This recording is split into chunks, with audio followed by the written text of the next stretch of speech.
여러분, 우리는 하나님의 자녀입니다.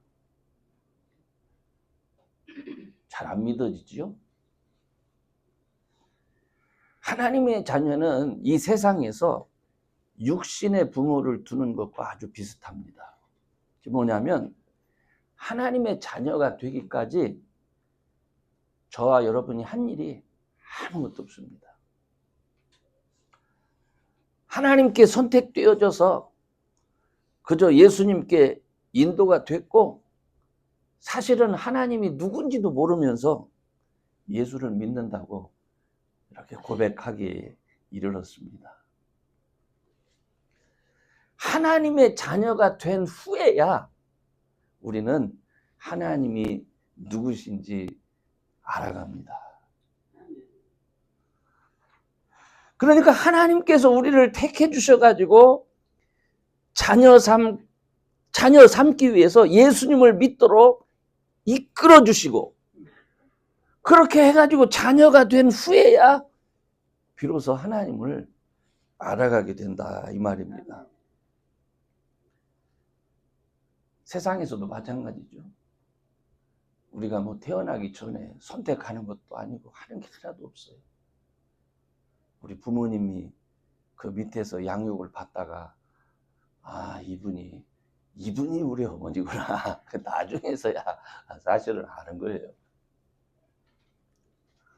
그런데 이렇게 하나님의 자녀가 된 사람들은요, 마치 부모가 그 자녀에 대한 기대를 갖는 것처럼 하나님께서도 우리들을 이 세상에서 하나님의 자녀답게 세우려는 하나님의 간절한 그런 뜻이 있습니다. 저는 그것을 삶의 방향성이라 이렇게 생각을 합니다. 하나님의 자녀들이 살아가야 될 이 방향성이 이걸 아는 게 중요한 것은요, 믿음이라고 하는 것이 우리가 성장하면서 하나님의 자녀와 세상 사람들이 구별이 됩니다. 처음에는 하나님의 자녀라고 하는 사람이나 세상 사람이 별로 구분이 되지 않습니다. 똑같습니다. 근데 하나님께서 우리에게 오셔서 믿음을 주셨고, 그 믿음을 따라서 생활하다 보니까 어느 순간에 우리의 모습이 세상 사람하고 너무나 달라져 있게 되는 겁니다. 오늘 사실 이 말씀도요, 굉장히 스피리추얼, 영적인 말씀입니다. 요한일서 자체가 굉장히 영적인 말씀입니다. 영적으로 무지한 상태에서는요, 영적인 세상을 볼 수가 없습니다. 눈에 보이지 않는 세계에서 하나님이 우리에게 약속한 것을 볼 수 있는 능력이 없어요.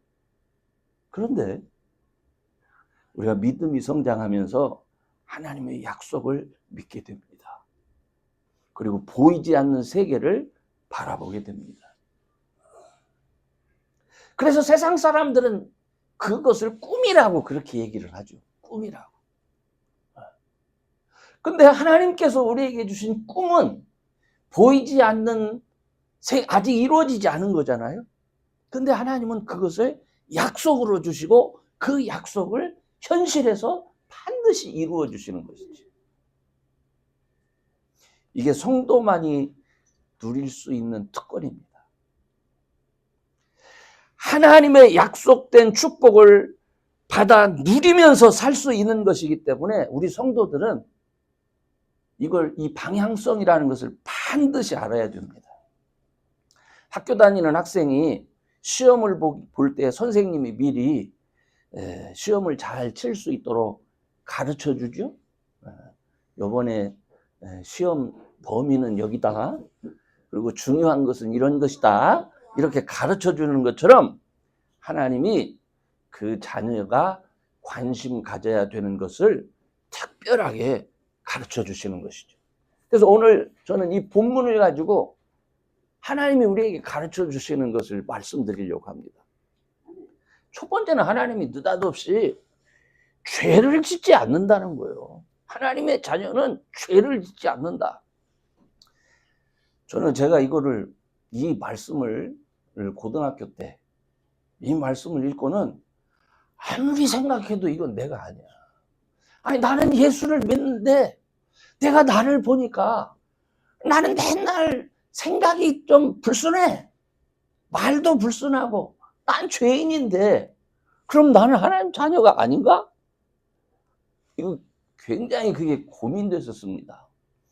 아마 제가 고민되는데 여러분들도 이게 무슨 말인가 고민되지 않겠습니까? 사실은 우리가 죄에 익숙하기 때문에요, 이 말씀을 받아들이기가 굉장히 어렵습니다. 믿는다고는 말하지만 우리들의 실제 삶은요, 사실은 거짓이 많아요. 감추는 게 많습니다. 단 하루도 온전하게 살 수가 없어요. 내 말과 내 언어, 내 생각 속에 온갖 거짓과 또 이런 교만함이 이렇게 교차하는 거예요. 그런데 그럼에도 불구하고 하나님께서 우리에게 하나님의 자녀는 죄를 짓지 않는다 이렇게 선언한 거예요. 왜 그럴까? 그만큼 하나님 자녀의 삶은 거룩한 삶이다. 하나님이 그냥 이렇게 일방적으로 말씀하신 거예요.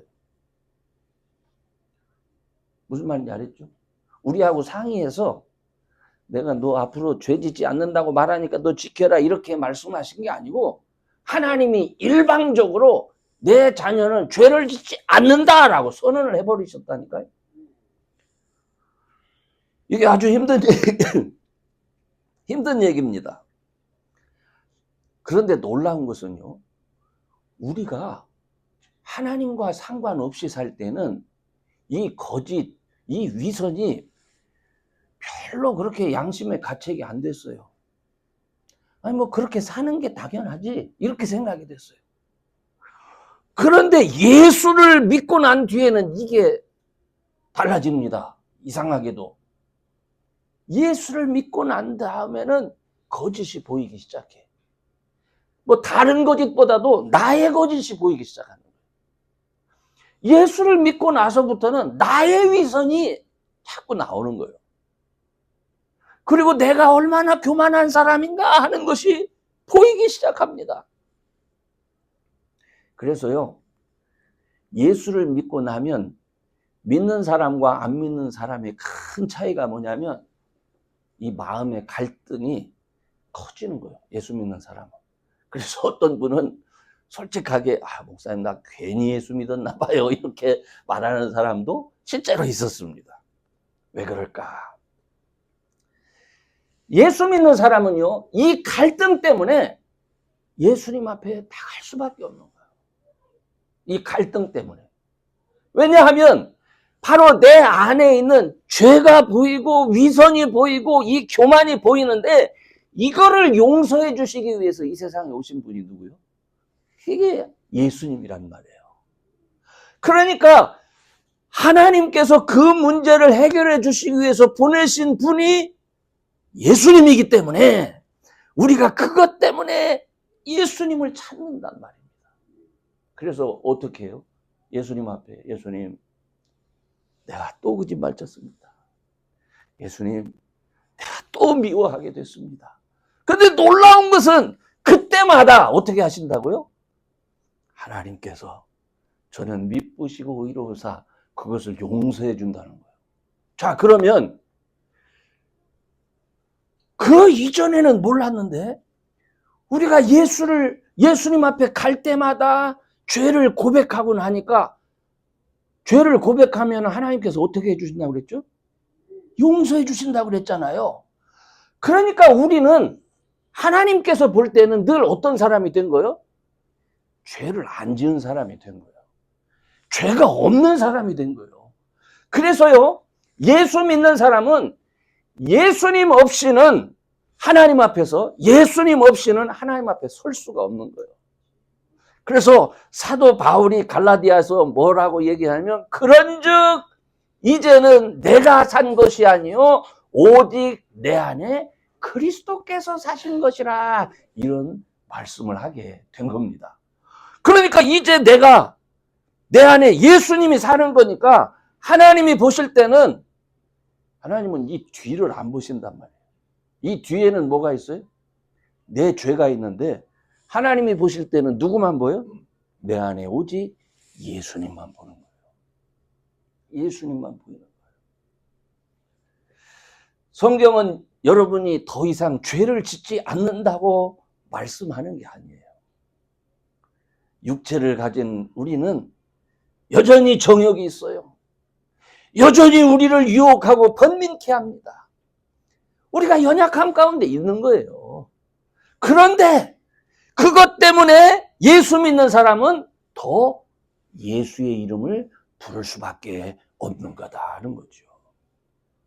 우리가 죄가 없는 사람이 아니라, 우리가 죄를 안 짓는 사람이 아니라, 예수님께서 용서하셨고 예수님께서 앞서서 나를 데리고 하나님 앞에 서시기 때문에 죄 없는 자가 된 거예요, 우리가. 아멘? 실제는 죄인이요. 그래서 그분이 나를 구원해 주셨구나. 이게 더 감사한 거예요. 근데 철이 없을 때는 이걸 몰라요. 철이 없을 때는 지가 잘난 줄 안다니까. 그래서 예수 믿는 것도 마찬가지예요. 이제 막 예수를 믿으면 내가 뭔 죄 졌는데요, 이런다니까요. 하나님 앞에. 근데 믿음이 들어가면 들어갈수록, 내가 하나님의 은혜를 받게 된 것은, 하나님의 택함을 받고 하나님의 축복을 받게 된 것은 내가 잘나서가 아니라 은혜였구나 하는 것을 깨닫게 되는 거예요. 아멘. 그것을 깨닫기 때문에 이 사람들이 뭐를 하냐면, 주님 앞에 더 가까이 가면서 뭘 깨닫는 줄 아세요? 나를 이렇게 자꾸 하나님의 사람으로 만들어 가는 게 뭘까? 여러분, 보통 사람들은요, 지가 싫으면 안 해요. 근데 예수님을 믿고 나잖아요. 믿음이 생기잖아요. 하나님께서 우리 안에 넣어준 씨가 있어요. 씨가, 하나님의 씨. 이 씨가 속에서 자랍니다. 놀랍게도. 오늘 제가 예배 시작하기 전에 여러분에게 말씀을 드렸는데, 이거는요, 이게 영적이라고 하는 거예요. 스피리추얼한 어떤 이야기는 세상의 얘기하고는 달라요. 하나님이 우리를 택했다? 이건 그냥 세상적인 얘기로는 이해가 안 되는 얘기예요. 하나님께서 우리에게 하나님의 말씀을 심었다? 이거 이 얘기가 안 되는 거예요. 근데 실제로 우리 믿음의 사람들에게는 하나님께서 여러분도 모르게 이 속에 말씀의 씨가 뿌려져 있습니다. 그렇게 해서 그 때문에 이 거룩한 씨가 날마다 이렇게 자라가는 거예요.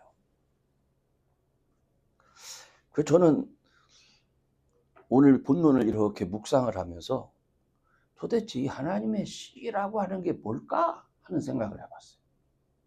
성경에 예수님께서 이 씨를 얘기를 할 때 두 가지를 얘기해요. 하나는 실제로 씨 뿌리는 비유를 얘기하면서 하나님의 말씀이 씨다 이렇게 얘기를 하죠. 그리고 또 한 가지는 니고데모라고 하는 사람이 와서 우리가 어떻게 하나님 나라에 들어가죠? 이 얘기를 해요. 그 예수님이 거듭나야 된다 그러니까, 아니 사람이 어떻게 다시 납니까? 어머니 뱃속에 들어갑니까?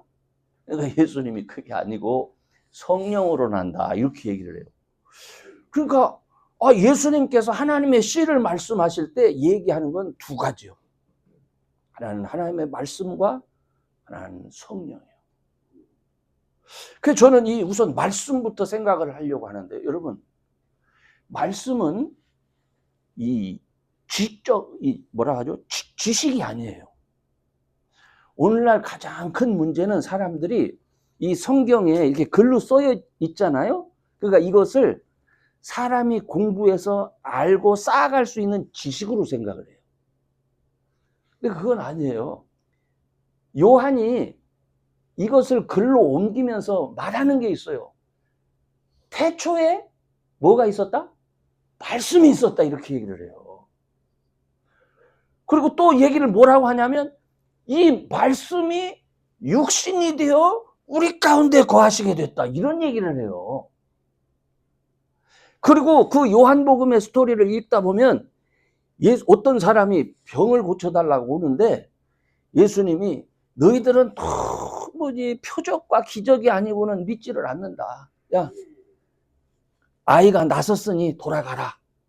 그렇게 해서 그 사람이 그 예수님이 하신 말씀을 믿고 집에 가가지고 보니까 실제로 낳았어요.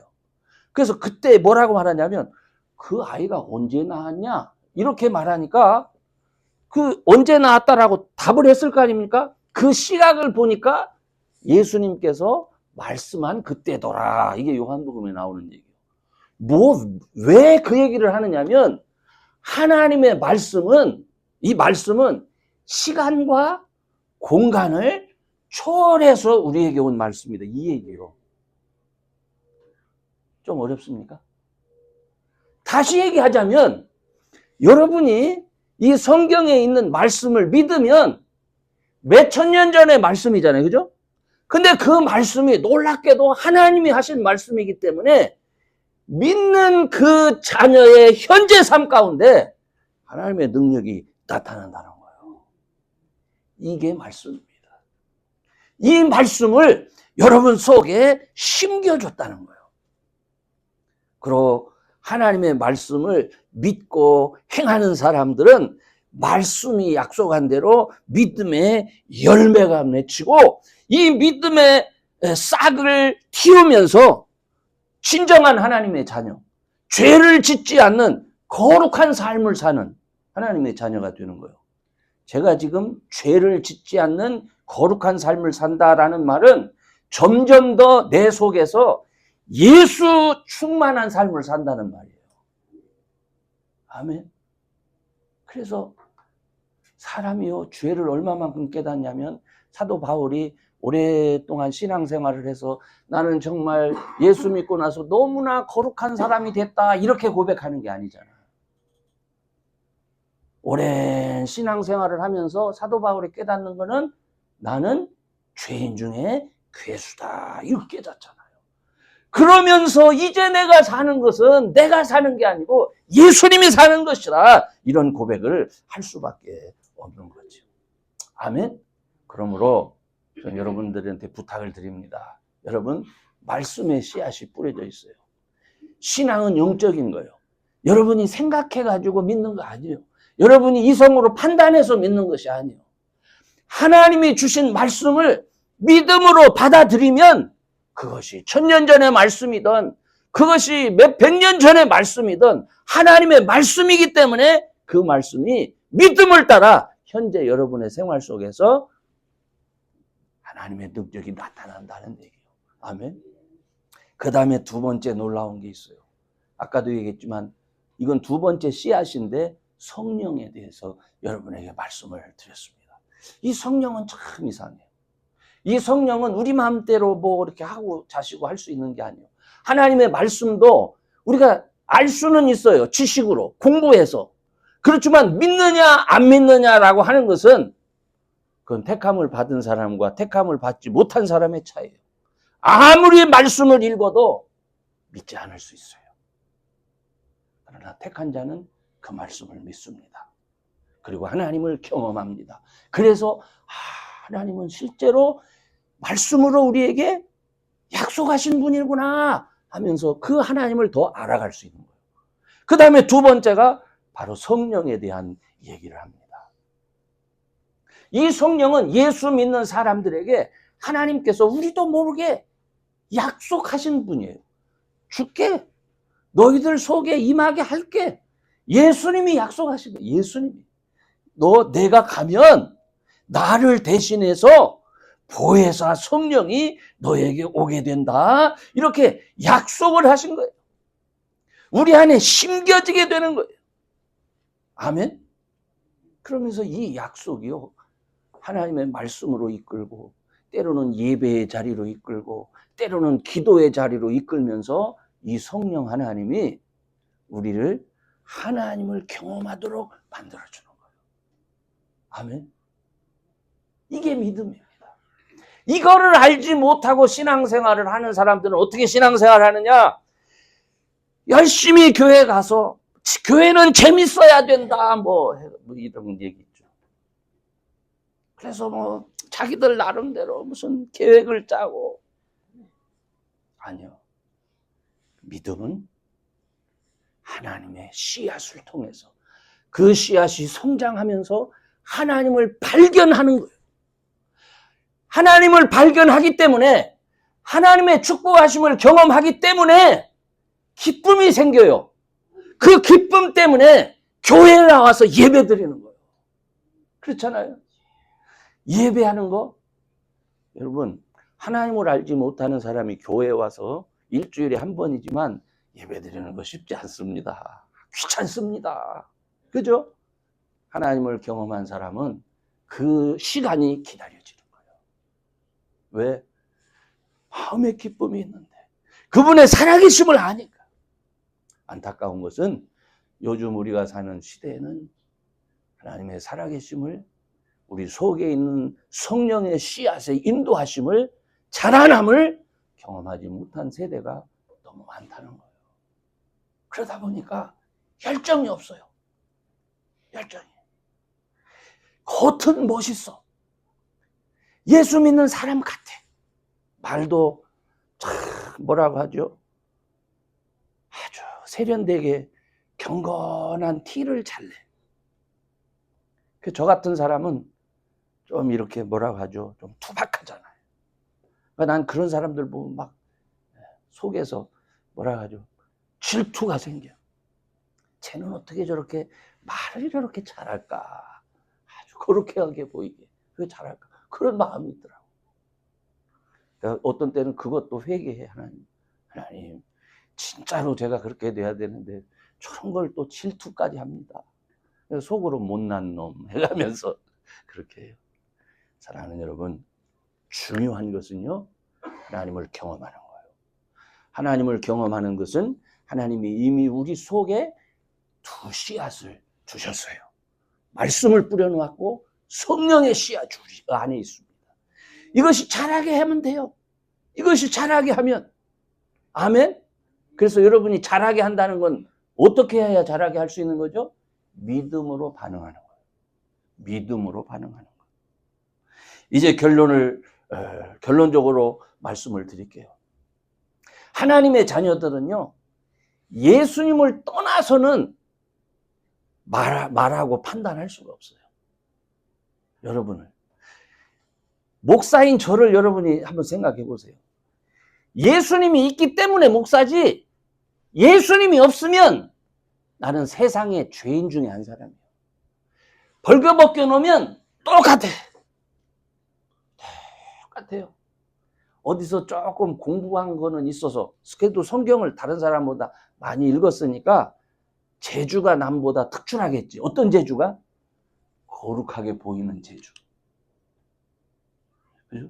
거룩하게 보이는 재주. 위선이지, 위선. 예수가 없으면 위선자가 되는 거예요. 여러분, 예수를 믿고 하나님의 자녀가 되었기 때문에 성도는 늘 예수님과 함께 판단받는 사람이에요. 아무리 큰 죄인이라 할지라도 예수를 믿으면 하나님이 그렇게 대우하신다 하신 거예요. 그래서 우리가 세상 사람들한테 예수 믿어라 그렇게 말하는 거예요. 사람들은 예수쟁이들이 참 뻔뻔하다고 말합니다. 저는 그 말이 무슨 말인지 압니다.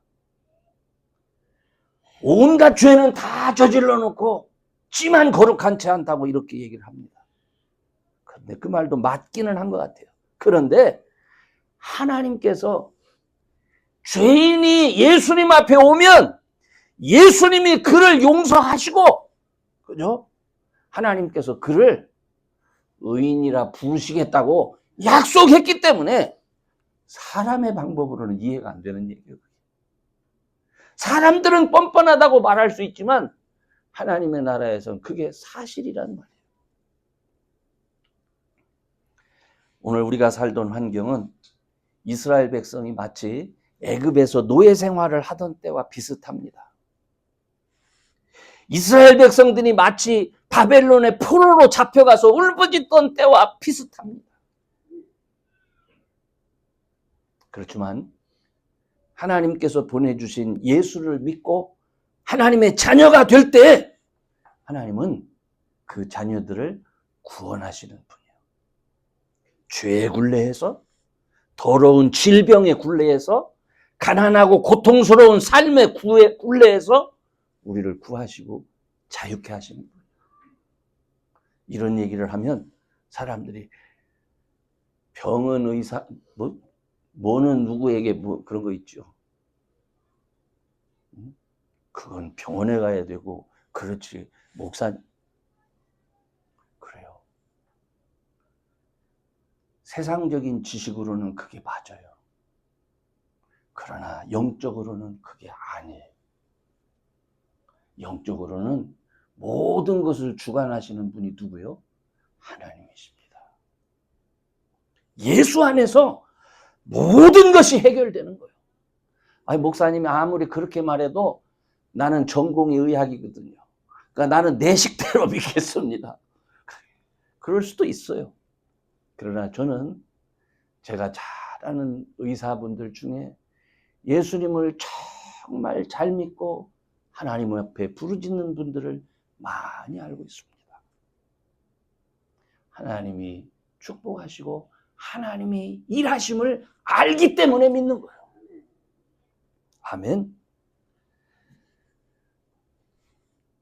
저는 우리를 택하신 그 하나님이 여러분을 통해서 하나님이 어떤 분이신지를 세상에 나타내시기 원하십니다. 아멘. 하나님께서 여러분을 거룩한 삶의 방향으로 인도하고 계심을 기뻐하면서 여러분, 악한 생각, 죄의 자리 피하세요. 악한 생각 하지 말아야 되는데 했어? 그럼 어떻게? 나는 원래 그런 사람이야 하지 마시고, 주님, 제가 이렇습니다 하고 고백하면 돼요. 죄의 자리를 가지 말았어야 되는데 갔어? 나는 습관이 아예 나는 아주 뼛속까지 습관이 들어버렸어. 이렇게 우기지 말고, 주님, 제가 잘못했습니다 하시면 돼요. 우리 주님은 우리를 용서하시고 성령께서 우리를 거룩한 길로 인도하십니다. 점점 하나님의 사람으로 성장시켜 주십니다. 아멘. 그래서 온전한 사람으로 정말 형제를 사랑하고 이웃을 사랑할 수 있는 그런 귀한 하나님의 자녀로 그렇게 성장하시기를 주의 이름으로 축원합니다. 아멘. 기도합시다. 전능하신 하나님 감사합니다. 오늘도 은혜 가운데서 저희들을 인도해 주셔서 예배의 자리에 있게 하시고 또 이 시간에 주어지는 말씀을 통해서 하나님께서 우리에게 기대하시는 바가 무엇인지를 다시 한번 깨닫게 하여 주시니 감사합니다. 주님, 우리들은 부족한 자들입니다.